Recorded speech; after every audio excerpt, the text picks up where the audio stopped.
Faktas, kad moteris gali manyti, jog tai yra įgalinimas, o ne smurtas prieš vaiką, tiesiog verčia mane jaustis blogai. Su šiomis liberaliomis moterimis, kurios visiškai prarado sveiką protą, kažkas labai negerai. Turiu omenyje. Pažiūrėkite į šį vaiką, tai yra prievarta.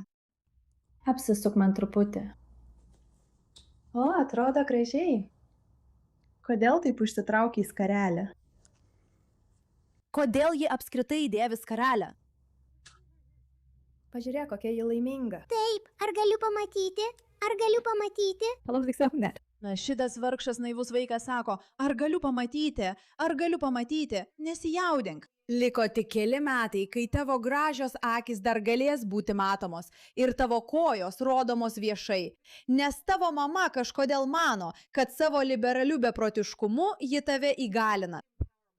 Šitos mergaitės veidą dengia dar net nepradėjus lankyti mokyklos tikriausiai. Kiek jai metų? Nežinau, nes nematau. Bet tikriausiai pagal tą pačią politinę kryptį ji jau būtų tinkama santuokai, kuri mano, kad toks elgesys su vaikais yra tinkamas. Tai mane varo iš proto. Ir aš nuolat bandau suprasti, kaip liberalios moteris, kurios tiki moterų teisėmis, tai iš esmės yra visa jų platforma, kurios tiki, kad meilė yra meilė ir visa ši nesąmonė. Ir aš sakau nesąmonę ne todėl, kad su tuo nesutinku, bet todėl, kad negali tikėti, jog meilė yra meilė. Ir moteris turi būti įgalintos ir tuo pačiu remti dabartinį politinį, islamistinį, teroristinį režimą. Tiesiog negali. Ir tai yra vienas iš pirmųjų vaizdo įrašų, kuriuos mačiau, kuris iš tikrųjų labai gerai paaiškina, kaip taip nutinka, kaip moteris gali būti tokios kvailos, kad yra pasirengusios žaloti savo vaikus, dengdamos jų gražius veidus, nes taip laimingas jis yra. Aš vis galvoju, kodėl kairieji taip apsėsti ginti ideologiją, kuri pirmoji juos nubaustų mirtimi. Demokratai dešimtmečius kovoja už tokius dalykus kaip moterų teisės, tačiau jie gina šalis, kuriuose moteriams draudžiama lankyti mokyklą, kur vyksta garbės žudymai ir kur žmonos neturi jokios apsaugos. Ir kur vaikai nuo galvos iki kojų uždengiami vardan kažkokios gražios religinės ideologijos. Arba nėra jokios teisinės apsaugos nuo smurto. Jie mojuoja vaivorykštės vėliavomis kiekvienoje eisenoje, tačiau gina šalis, kuriuose homoseksualumas baudžiamas mirtimi. Beje, tai daug daugiau nei tik homoseksualumo baudimas mirtimi. Ir daug daugiau nei tik vaikų skriaudimas. Turiu omenyje, jei pažvelgsite į vadovybę, tikrąją vadovybę, jų aukščiausią vadovą, jų pranašą Muhamadą. Ir jūs iš tikrųjų matote, kaip jis elgiasi su vaikais. Turiu omenyje šios detalės, aš ne... Manau, mes apie tai per mažai kalbame. Tiesiog pažiūrėkite į tai akimirkai. Tai vis dar man nesuvokiama. Muhamadas susipažino su savo žmona Safija bint Hujai po to, kai žudė jos kaimą Haibaro mūšyje. Taip, labai romantiška. Ką? Jis nužudė jos vyrą ir tėvą, o tada davė jai du pasirinkimus – tapti sekso verge arba atsiversti į islamą ir tekėti už jo. Ji ištekėjo už jo. Kiek laiko po jos tėvo ir vyro nužudimo Muhamadas laukė, kol permiego su ja? 30 dienų, 7 savaitės, 3 dienas, kitą dieną. Manau, dabar mano eilė. Sakau, kad kitą dieną. Aš irgi sakysiu kitą dieną. Dabar praėjo 3 dienos. Gerai. Koks džentelmenas? Toks džentelmenas. Kaip džentelmenas. Prieš Muhamadui vedant Aišą, kuri buvo 6 metų, jis teigia gavęs dievišką ženklą apie jų būsimą santuoką. Koks buvo tas ženklas? A. 2 identiški sapnai, kuriuose angelas atnešė ją jam suviniotą į šilkinę apklotą. Išgirdo dangišką chorą skraidančių angelų, dainuojančių, kai pirmą kartą ją pamatė. Po to, kai ji jam padavė vandens, jis apsvaigo. Ir tada prie jo Isharo slėnyje priėjo angelas, kuris jam pasakė: Manau, aš einu pirma, nes tu esi vyras. Aš sakysiu, kad tai buvo D. Isharo slėnis. Aš taip pat pasirinksiu D. Kas yra?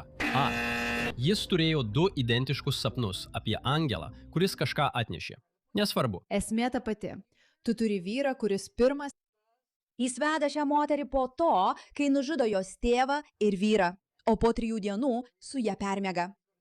Ir tada jis turi 6 metų mergaitę, kurią nusprendžia vesti dėl savo religinių įsitikinimų, ar sapnų, ar dar ko nors. 6 metų mergaitė. Todėl toks elgesys yra mėgdžiojamas, nes viskas, ką jis darė, buvo gražu ir nuostabu. Tai, kad jis išžudė šios moters vyrą ir tėvą, yra nesvarbu. Ir štai šią ideologiją liberalios moteris pristato kaip gražią, nuostabią, nuolankę. Rimtai, Tai nuoširdžiai nuolat mane stebina. Taigi, ką tiksliai progresyvioji kairė ir šie islamistai turi bendro? Geras klausimas. Nes iš pirmo žvilgsnio jie visiškai niekuo nesutarė, išskyrus vieną dalyką. Jie turi bendrą priešą, o tas priešas yra vakarai. Ir esmė ta, kad ne vienas iš jų negali sukurti to, ko nori, kol vakarai vis dar egzistuoja. Taigi jie tarsi dirba kartu, kad pirmiausia sugriautų vakarus, o visa kita spręstų vėliau. Marksistas mano, kad jis išnaudoja islamistą sunkiam darbui atlikti. Naudingi idiotai už juos balsuoja, suteikia jiems tribūną, juos gina ir kiekvieną žiaurumą pateisina kaip pasipriešinimą. Vėlgi tai, kad turite bendrą priešą, jokių būdų nepateisina to, kad jūsų priešas prieštarauja viskam, kuo tikite. Tai tiesiog, tai kaip žemiausio IQ argumentas visų laikų. Tai logiška, nes visi išprotėję kairėje ir visi išprotėję dešinėje yra žemo IQ žmonės. Ne žmonės, kurie gali mąstyti savarankiškai, niekada tuo nepatikėtų. Bet vien tai, kad jūs iš tikrųjų galite manyti, jog esate gėjų teisių gynėja ir moterų teisių gynėja ir panašiai, ir vis tiek remiate šiuos žmonės vien todėl, kad nekenčiate vakarų. Beže, būtent jie buvo pagrindiniai žmonės, kurie skatino ir gynė būtent jūsų vertybės. Gynė moterų, gėjų teisės ir panašiai. Tai tiesiog kvaila, aš turiu omenyje. Tai tiesiog yra neapsakomas kvailumas. Ir tai, kas jų laukia, kai darbas bus baigtas, yra tai, ką istorija jau parodė. Iranas 1977-ieji marksistai ir islamistai susivienijo nuversti šachą. Taip. Vos tik jie laimėjo, islamistai sušaudė kiekvieną kairiųjų atstovą, kuris padėjo jiems nuversti valdžią. Ne. Įkalinti, kankinti arba dingę. Ne. Kairiečiai jiems atidavė revoliuciją ir už tai davo kulką. Bet čia jie to negali padaryti, nes niekas nebadauja. Socialistinės revoliucijos reikalauja nevilties, bado ar ligų, bet Amerikoje to nėra. Todėl jiems reikia kitos strategijos. Nes štai ką kairieji darė ontuomet. Jie tapo savotiška ideologijos skalbykla. Ką turiu omenyje? Vakarai natūraliai nepriims ideologijos, kuri atvirai netolerantiška. Mes esame tolerantiška visuomenė ir tai yra mūsų silpnybė bei stiprybė. Taigi kiekvieną kartą, kai įvyksta teroristinis išpuolis, jis tampa pasipriešinimo aktu. Kiekvienos žudynės tampa natūralia reakcija į imperializmą, kolonializmą ar ką tik norite. Jie negina pačios ideologijos tiesiogiai. Jie tiesiog priverčia tą žiaurumą tau atrodyti suprantama. Vėl ir vėl, kol tavo moralinis pagrindas pasikeičia tau net nepastebint. Jie priverčia tada patikėti, kad, pasipriešinimo vardu visiškai normalu susprogdinti žmonės, ar šaudyti į juos, ar, daryti visus šiuos dalykus. Vėlgi, ironiška tai, kad būtent kairieji yra labai prieš ginklus. Bet jei tai atitinka tavo ideologiją, tai tarsi viskas gerai. Nors iš tikrųjų, tai tiesiog visiškai nelogiška. Tai iš tikrųjų, tai tiesiog neįtikėtina. KGB perbėgėlis Jurijus Bezmenovas tai vadino demoralizacija. Tau nereikia laimėti revoliucijos, jei gali priversti žmonės atsisakyti savo vertybių. Viskas prasideda nuo to, kad žudyti civilius yra blogai. Tada kyla klausimas, ar tie civiliai tikrai buvo nekalti, turint omenyje kolonializmo istoriją? Tau nereikia islamiško užkariavimo jėga, kai gali jį įsileisti pro užuojautos duris. Ir kairieji bus paskutiniai, kurie supras, ką jie padėjo sukurti, iki tol, kol patys pirmieji atsidurs prie sienos. Turiu omenyje tiesioginę prasme, jūs tai pamatysite. Tai kažkokia įgalinimo forma liberaliam otardui, kuris tuo patikėjo. Tai tiesiog šlykštu. Žinote, ką mes ką tik matėme, yra visiška tiesa. Mes visi žinome šios istorijos pabaigą. Mes visi žinome, kad musulmonai tiesiog naudojasi kairiaisiais. Ir kai jie gaus tai, ko nori, kai jie įgaus politinę galią, jie tiesiog išmes kairiuosius. Ir mes visi žinome, kas bus toliau. Aš to garsiai nesakysiu. Bet esmė ta, kad daugybė musulmonų atvirai apie šį planą kalba. Jie sako, kad naudojasi kairiaisiais, bet kairieji dėl kažkokios priežasties to nemato. Štai vienas iš jų čia. Jie tai sako, o kairieji aukoja savo vaikus šio reikalo altoriuje. Tai yra tai, kas čia beprotiška. Atrodytų, kad vos tik susilauki vaiko, įgyji kažkokį moralinį aiškumą, kad turi ginti ir saugoti tą vaiką. Bet ne.